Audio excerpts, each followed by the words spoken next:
Hello, everybody, and welcome to this latest in the Values Jam guest session series. Toby, brilliant to have you here. And to start with, please introduce yourself and tell everybody about the great work that you do. Thank you, Alan. It's so lovely to see you. Thank you, thank you. I am excited to share. I am the executive director of our nonprofit called Be Humanitarian. And Be Humanitarian, what I do with that is I work in Guatemala.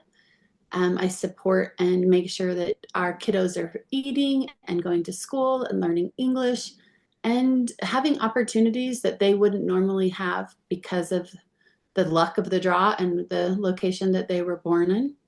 Um, and but for me, Be Humanitarian is a call to action. So it's not me asking everyone to join me doing what is important to me, but more importantly, to find something that everyone else can do to make the world a better place. Great. Now, I'm betting. I'm not normally a betting person, but I'm betting that of the people that are listening to this now, many will be saying, "Oh, wow, that sounds like great work." But then this is the bet. I bet a lot of them are thinking, why Guatemala? So Mhm. could you share a little bit about where that came from? Yeah, of course. So we're in the States, and my husband and I, years ago, we looked and looked for like just a location. We really looked internationally for an opportunity that we could take our children and teach English, learn a new culture, learn a new, you know, learn something new. For me, I think travel is like a vital piece of connection.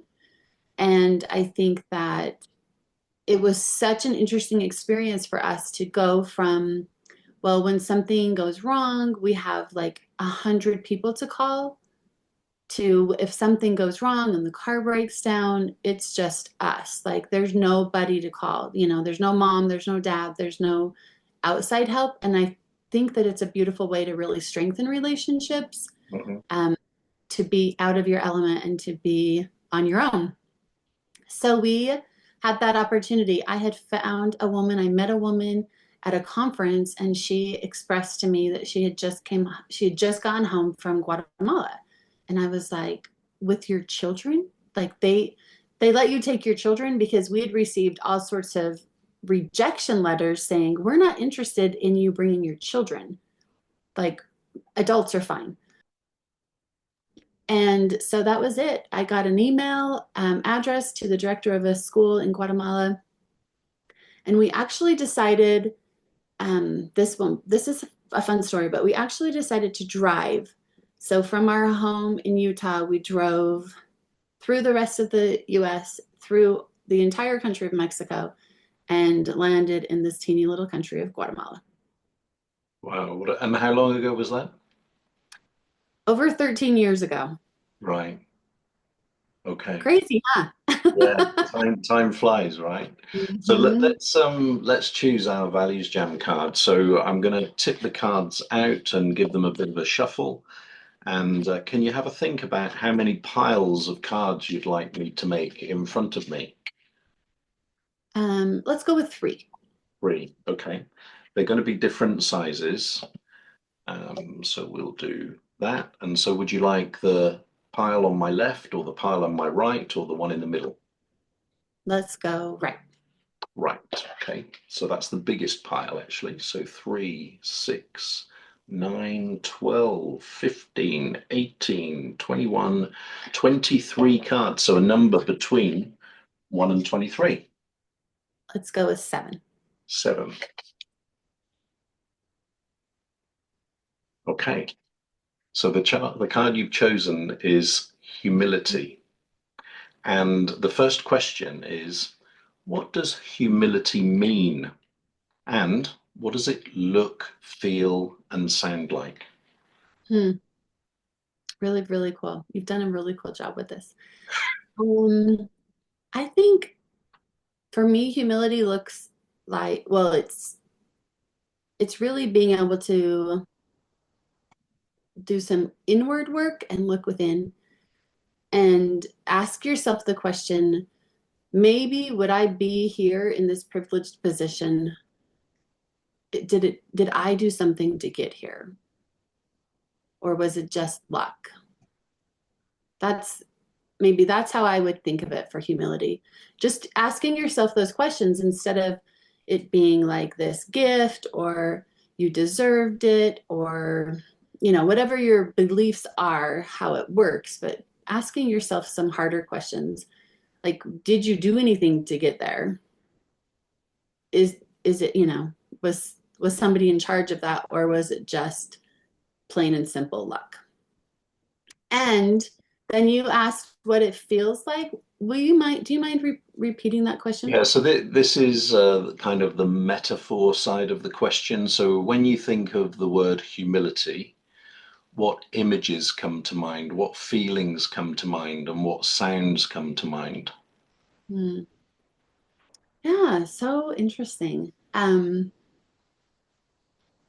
don't know. For some reason, humility sounds to me like laughter.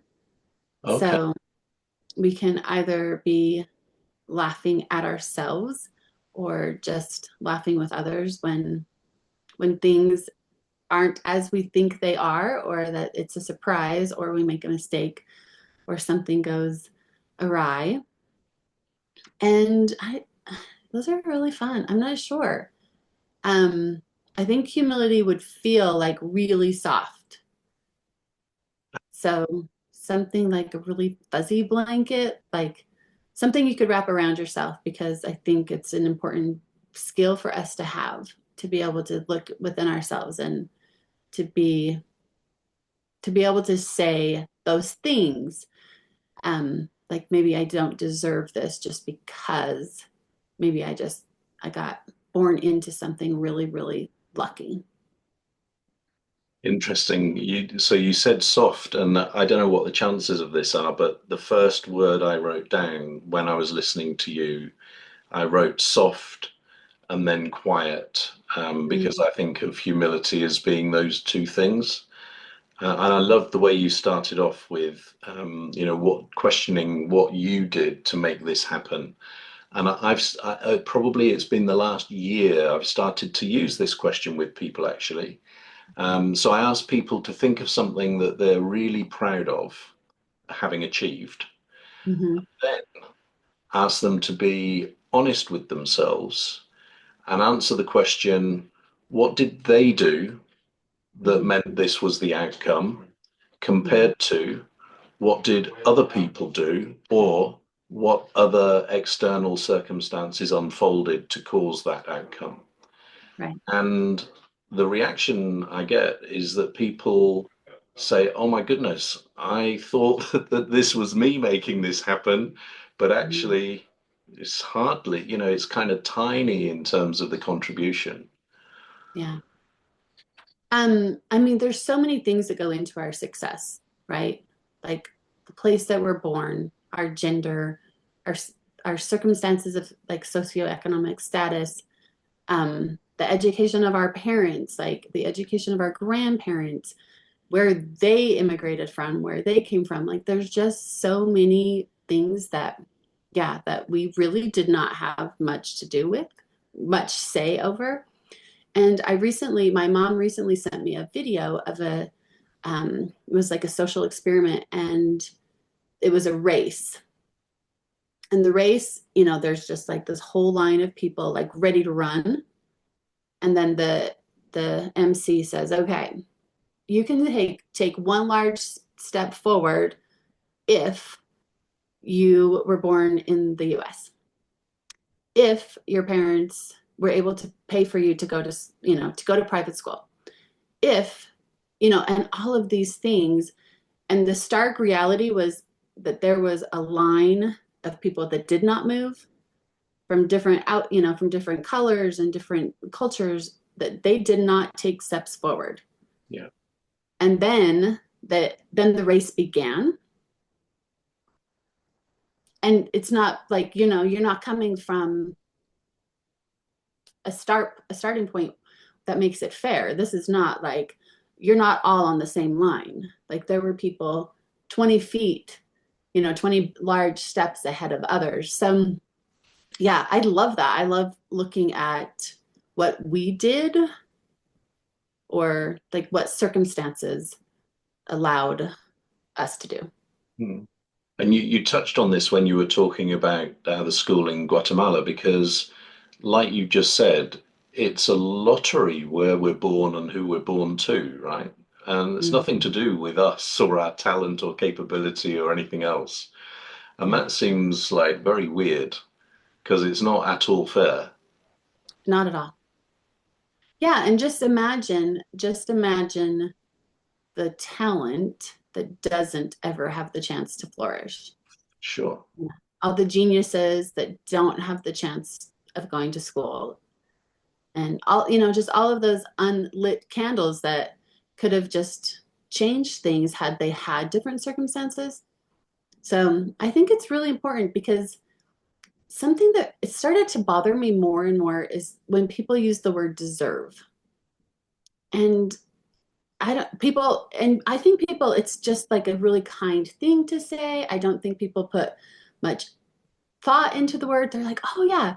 So if I win an award, if I take a vacation, like if I get something fun, I often get that response like, Tobie, you deserve this.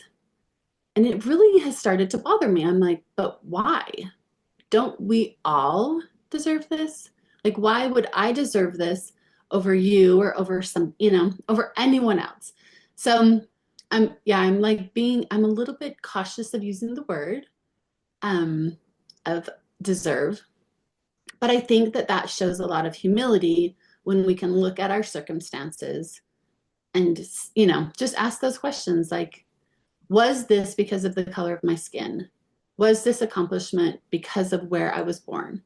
Like ask yourself those questions, and I think that would show us a lot of just personal humility. Yeah.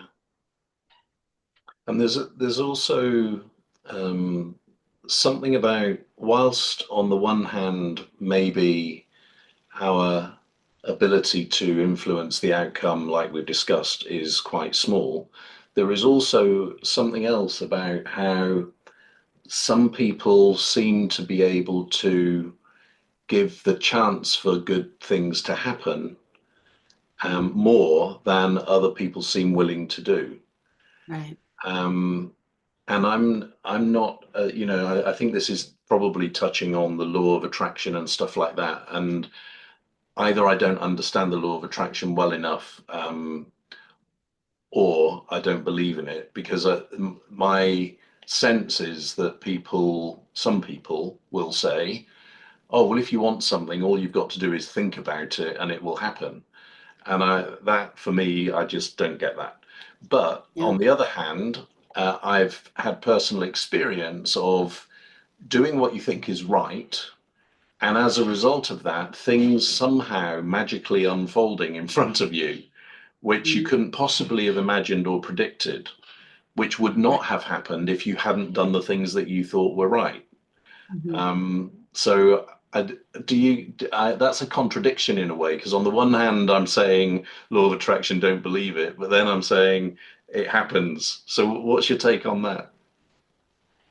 I actually think that it's two-sided as well. I think, and maybe we're looking for something that's not there. Maybe we just want it to be something, and we're like, oh, this is it. If you think hard enough, if you put enough energy into it, you're going to attract, you know, this. It's the same to me as the concept of like if you build it, they will come. Yeah, And with what I consider a lot of like nativity, I felt like that. I felt like if I built this nonprofit, we would get the sponsors we needed, we would get the donors we needed, and we would do the good we needed to do. And I can honestly say it's not that easy. It's just not like like you know, it's like constant work, constantly fighting, constantly working to just get like a little bit of movement in the right direction. And then there are those days where like all the stars align and the piece of property that we needed to buy in Guatemala is less expensive than any other piece of property that is available. And we actually have all the cash we need and we can just pay for it. Like, so there are like, there's the juxtapositions that sometimes things just move like smooth and sometimes they don't. Somebody shared with me a phrase quite recently that I'd not heard before.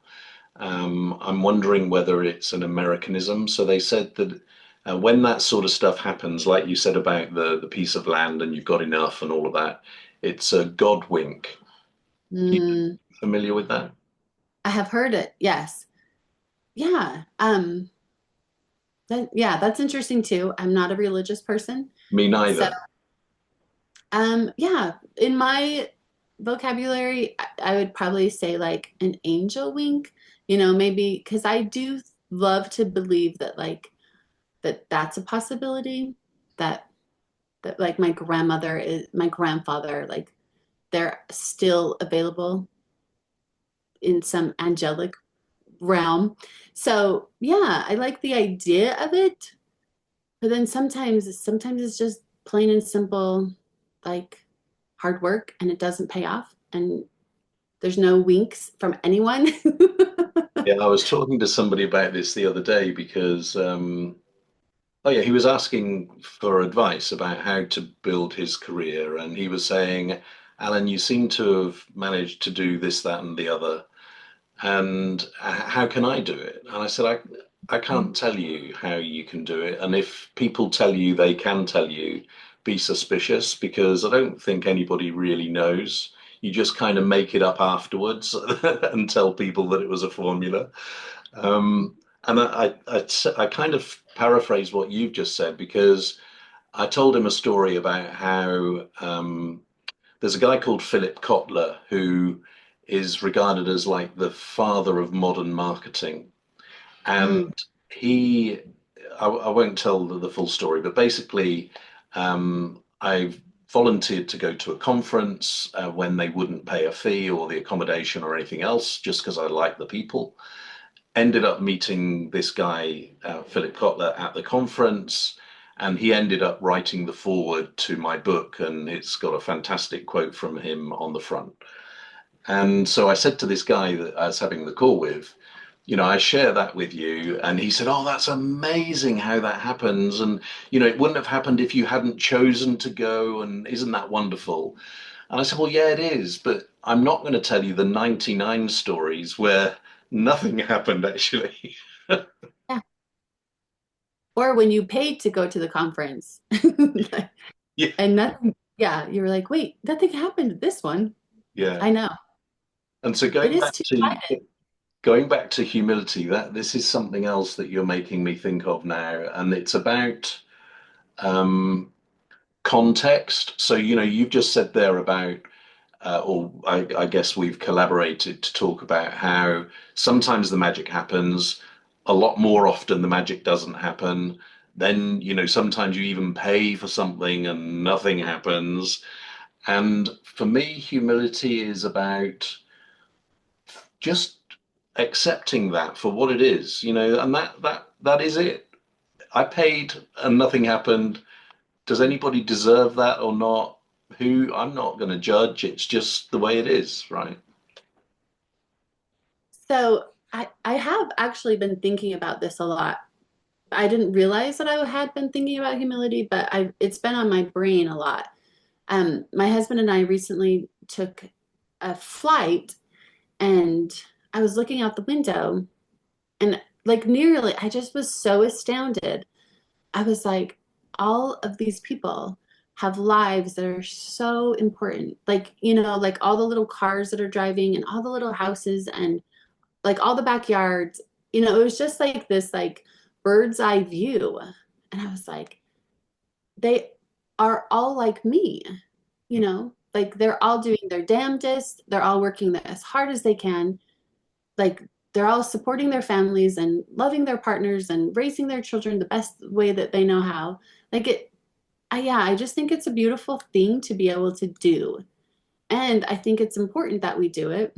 when we look at our lives, because sometimes we can look at our lives and think that maybe they're like a little bit more important than others, or like, we can often be closed off.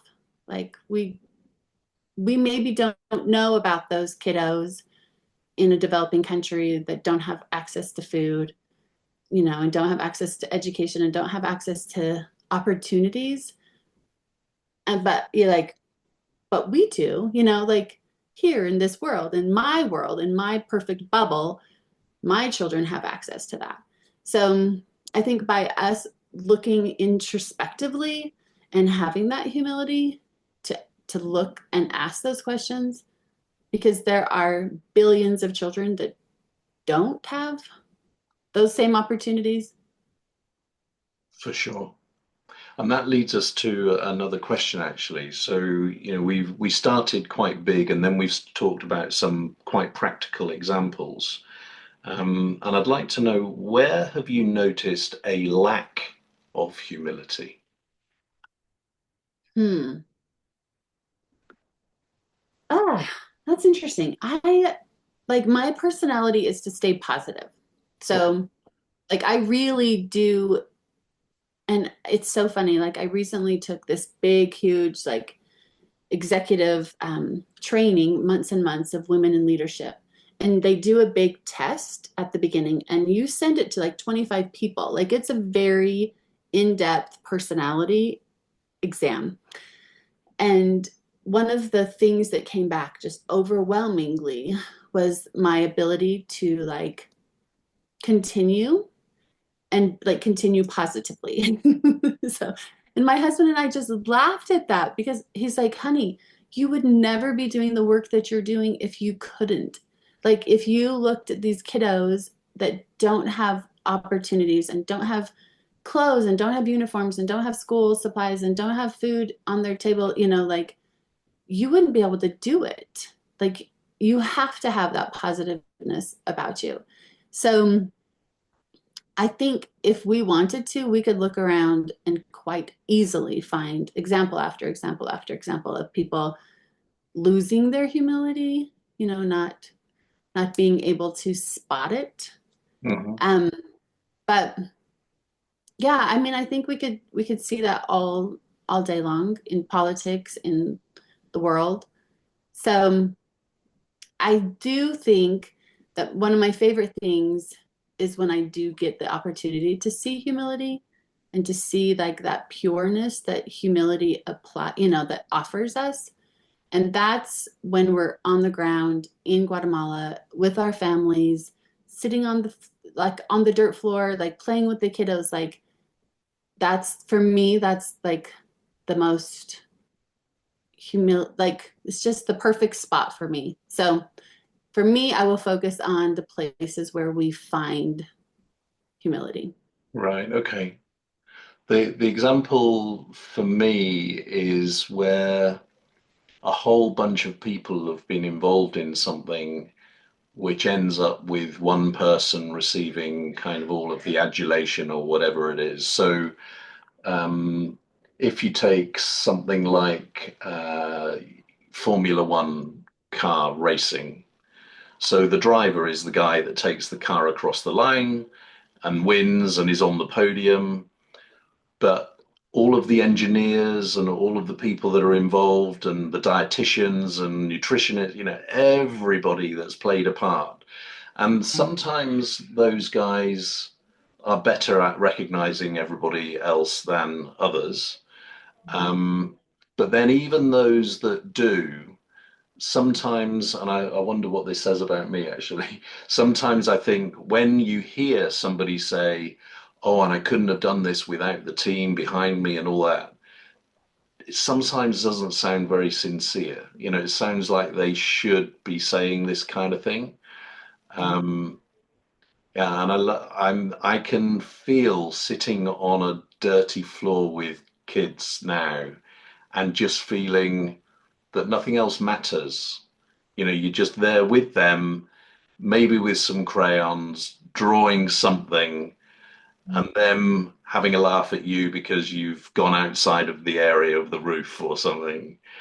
and how special that is. And it's there's something about humility and being able to appreciate very basic experiences as well, I think. I don't know why, but that's just come into mind. Yeah, I think there's some truth to that. That it doesn't always have to be grandiose. It doesn't always have to be big and showy. That, you know, just being able to be real with somebody offers a lot of humility. Yeah. And then nature as well. So it was probably about 5 minutes ago. I remember something you said made me think of um, being in the ocean. So either swimming or on a surfboard, where I tend to feel really tiny in the world, like that. And then two other examples that we've got. We're lucky enough to live by some ancient woodland here, and the trees are big. And sometimes when I'm walking through there, it's a bit morbid, but I think, if one of these things just fell on me now, that's it, Mm. done. You'd be squished. And then the other one, I remember being on holiday in South Africa and just looking, it was a high point. I can't even remember. It must have been quite near Johannesburg. And just looking out, and the horizon was miles and miles and miles away, and it just felt so big. And I Mhm. remember feeling so small. And I love that feeling actually Yeah. of you being like nothing almost. Yeah, but I think that takes like a depth to be able to go there instead of being like, I'm this big person, I'm this big CEO or I'm this big person and I mean so much, like I'm so important.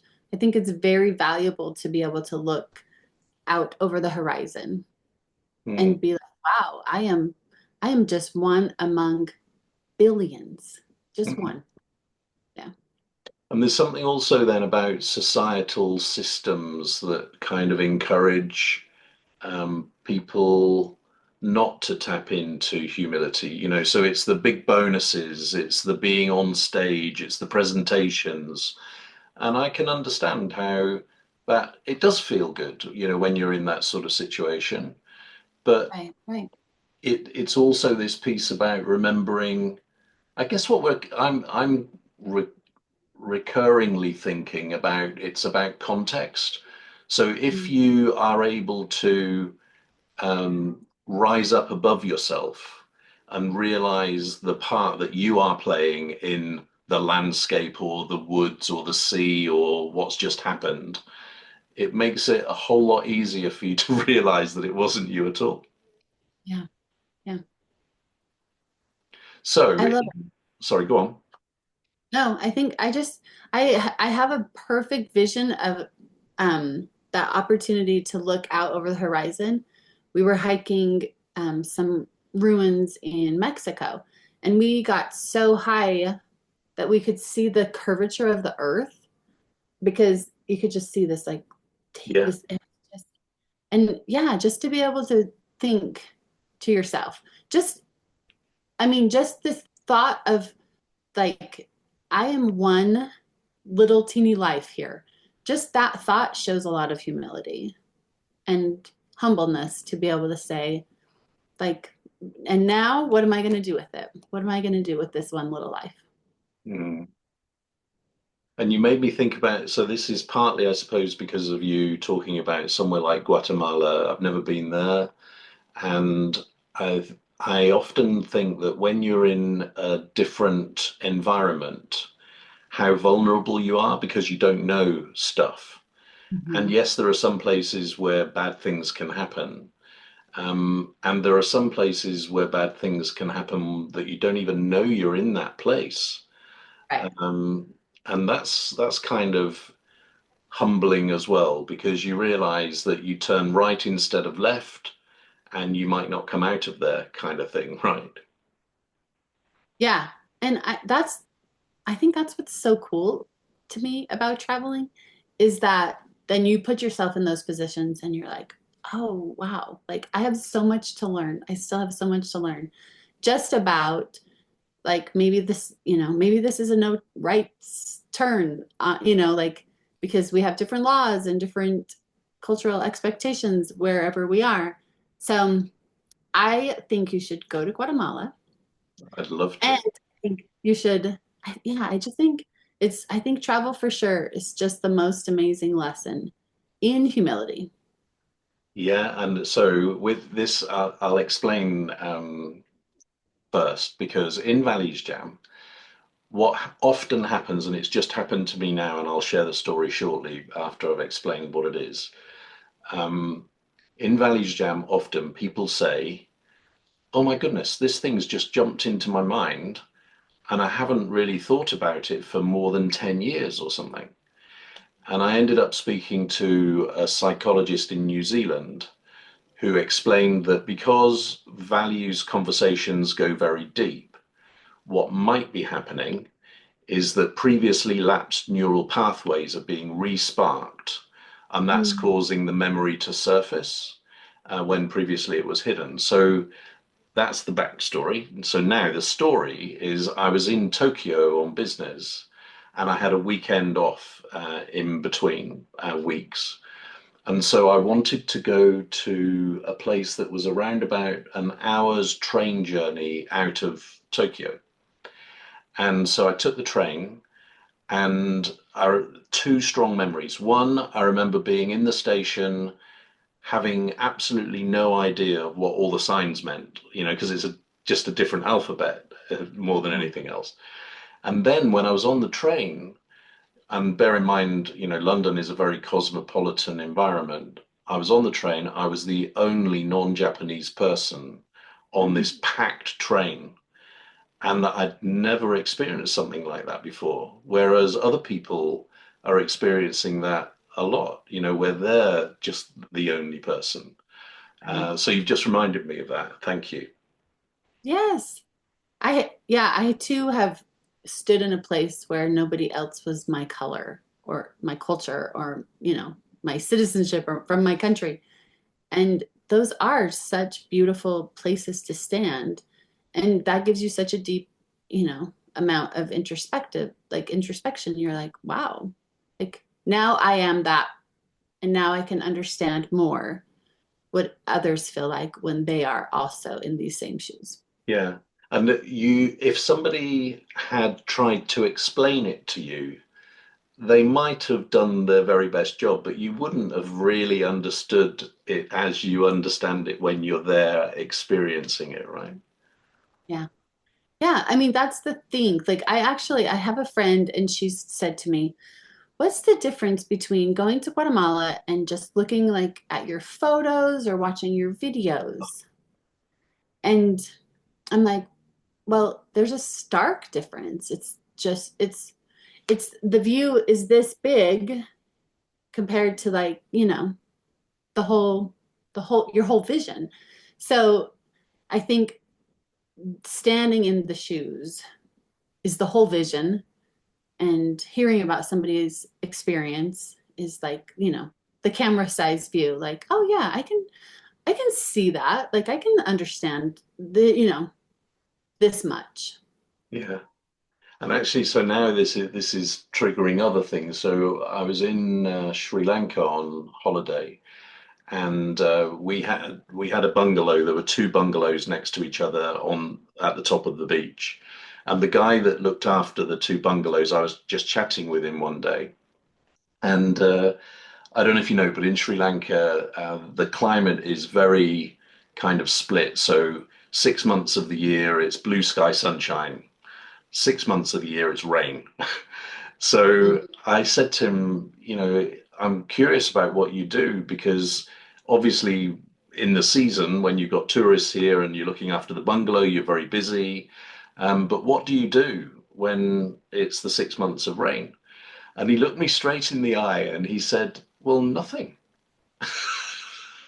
And it Wow. was, and he was like perfectly content with that. He looked at me as if I was asking him a stupid question. And then Wow. the other thing that he told me was that I can't remember the detail, but it was like he said, I've got two pairs of flip-flops, two pairs of shorts, three Mm. t-shirts, because if I have more than that, then to wash them, I'll need a washing machine, and then you've got to make sure that it works all the time.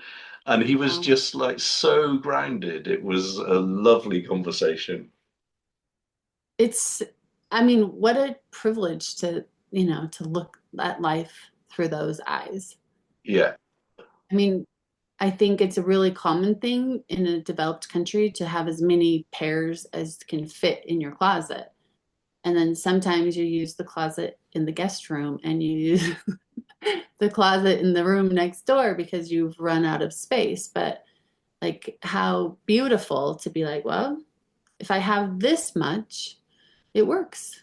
yeah, yeah. Yeah.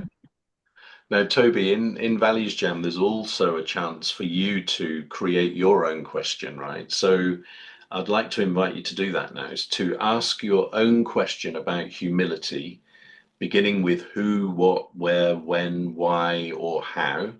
And Mhm. if you have the answer immediately, then please do share that. Or if you'd prefer, I can have a go first and then you can respond. Okay, let's think. So, is this something we want? Do we want each other to answer? We want each other to answer this question? Yeah. Well, I think we've covered it. I feel like we've maybe the question that comes to my mind is how best to be to live in a life where you're showing humility. So, how best can we live in a life that shows humility? I'll let you go. Okay. So for me, like you say, I think we've touched on some of this, so I'll try and kind of wrap it up to answer your question. So it's about context. So it's about recognizing your role in the bigger picture and having an appreciation for everything else that happens beyond your control that contributes to the unfolding of whatever it is that happens. Um, there. Yeah, I like it. That works. For me, I have something that just comes to me is, which I think is just so cool about how we really have limited say in so much. Um, so this is just the coolest thing to me is that when my mother was in utero in her mother's body created all of the eggs inside my mother that she would make her children with. And so for me, that just shows how interconnected we are and this beautiful humility in that there's generations, there's 10, dozens and dozens of years before my own existence where I was in some form kind of existing. Wow. The possibility of me was existing, right? Like, so I think it's the coolest thing to think those things and to ask those questions and, to live a life of a little bit more humility. Because, Ellen, I think that being a little bit more humble and having a little bit more humility allows us to serve more. It takes us from the it's all about me Yeah. viewpoint uh, to, like where you're standing at the top of the mountain and you're looking down, or you're in the airplane looking down, and all of a sudden you have that realization that you are just one little life. This Mm. life that means so much to you and that is so important to you, it's just one of the other billions that are on this planet. So, yeah, that's mine. That's my answer to my own question. Yeah, it's a good question. So let's draw this values jam to a close then. There's always a final question, and it is, what are you encouraged to do differently about humility as a result of this conversation? Hmm. If there was a way to help others, I think maybe that would be the goal? To help others see their own humility? Because my goal is to always get people engaged in humanitarian work. And I think that that's that's a good mix to do those two things together, to help someone or maybe just be the example to somebody of having a more like humble life filled with humility, which creates space for them to be more of service. What do you think? Yeah, you're making me remember. It was a newspaper article a couple of years ago, actually. It was about a sheep farmer in Wales. And this guy, the article was about how this guy had exactly the same food every day Hmm. for like years. And um, they asked him if somebody would give him like millions of pounds, would he leave his farm that he had? Hmm. And he very quickly just said, no, Hmm. why would I do that? And he said, because at the end of every day, as before it goes dark, I walk to the top of the hill and I look down on the field where the sheep are, and I'm happy. And it's just like so simple. And yet we tend to get lost in the complication and all of that stuff going on around us. Um, so you reminded me of that. And the thing that I'm encouraged to do differently actually is um, when you were talking just now, you made me think of a greeting in Zulu, which is Sawubona.